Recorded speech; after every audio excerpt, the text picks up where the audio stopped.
Vous êtes gourmand vous aussi, alors ça tombe bien puisque notre prochain invité c'est un chocolatier de la chocolaterie le Moulin de Cacao. Le Moulin du Cacao, c'est à Venelle. Et son propriétaire est notre invité, il a une superbe histoire avec la Côte d'Ivoire, une histoire familiale très longue. On l'accueille.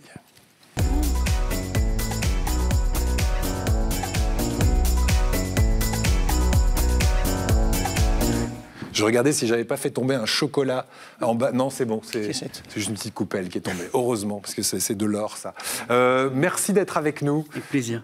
Vous êtes ici, dans les Bouches-du-Rhône. Vous avez été là il y a très longtemps. Vous êtes parti très, très longtemps en Côte d'Ivoire, parce que vous avez une histoire, je le disais, familiale avec la Côte d'Ivoire. Et vous nous en avez ramené un chocolat unique. Alors, avant de parler de ce chocolat, d'abord, cette histoire. Parce que c'était votre papa qui était chocolatier à la base, ici à Marseille. Tout à fait. Donc, mon papa était chocolatier, pâtissier, glacier, confiseur, parce que dans le temps, on était tout à la fois. Ouais. Hein. Donc, c'était un corps de métier complet. Et donc, il était également vice-président du syndicat des Bouches-du-Rhône au niveau de la formation professionnelle. Ouais. Et voilà, donc il était installé à une pâtisserie à Marseille, notamment à la Belle de Mai. D'accord. Voilà. Et pourquoi un jour, il décide d'emmener toute sa petite famille, on est dans les années 70, vous avez quoi, 5-6 ans, ouais. Voilà.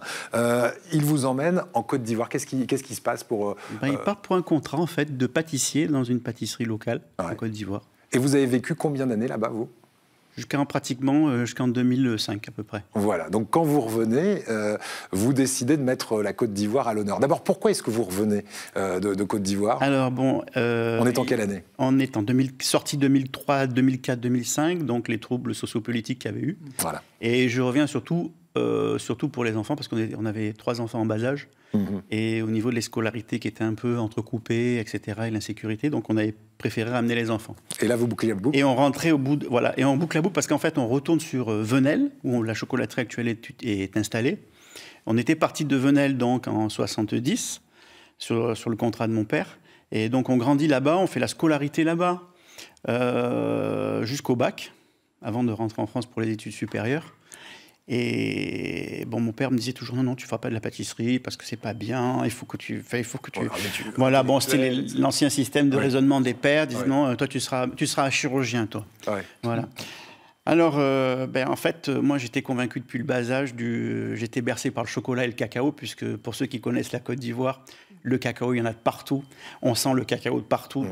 C'est le premier. Forcément, quand on baigne dedans, on a envie de continuer. Bon, il a pu voir votre progression, il a été fier de vous.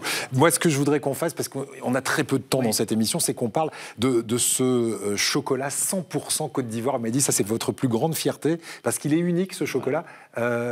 Comment vous le créez ? Alors, bon, en fait, dès que j'ai dû faire mon service de la coopération en Côte d'Ivoire, et donc j'ai créé les filières transformation du café cacao et la formation de professionnels du domaine du cacao afin d'obtenir un chocolat qui soit de meilleure qualité à proposer à la population, puisqu'on ne travaille que du chocolat en commercialisation locale ou sous-régionale. Et beaucoup de chocolat à l'époque était importé d'Europe, alors qu'on avait la matière première sur place. Il fallait absolument créer une plus-value sur place.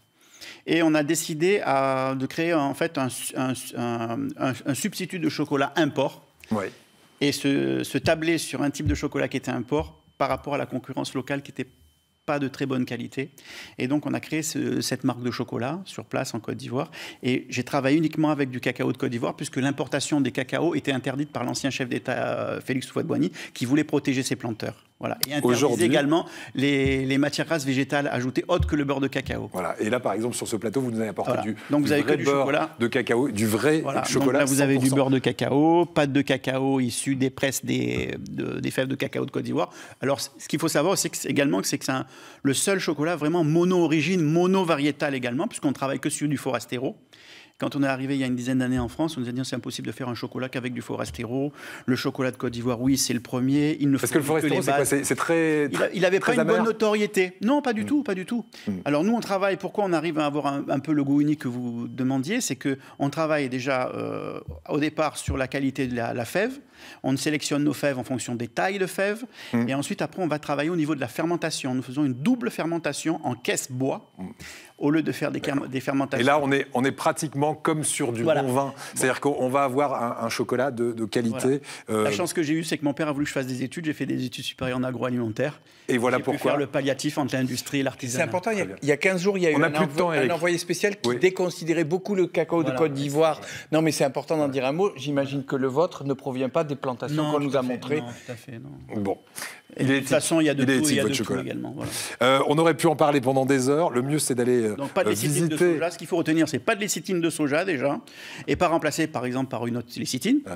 Et ensuite, là, actuellement, le plus de plus, puisqu'on parlait tout à l'heure de lactose, on est en train de travailler cette année pour sortir des chocolats uniquement sans lactose. Voilà, on voulait juste mettre un coup de projecteur sur cette chocolaterie. 5000 m² quand même, installée à Venelle. Ouais. On peut venir la visiter. Oui, ça s'appelle le Moulin du Cacao. Vous découvrirez d'autres spécialités comme la pitcholinette. Ce sont par exemple des olives vraiment confites, parce que vous m'avez dit, avant les olives au chocolat, c'était des olives dans lesquelles il n'y avait que du chocolat. Moi, j'ai mis une vraie olive dedans. Voilà, si vous avez envie de découvrir une chocolaterie un peu exceptionnelle, eh bien, c'est le Moulin du Cacao. Merci d'être venu.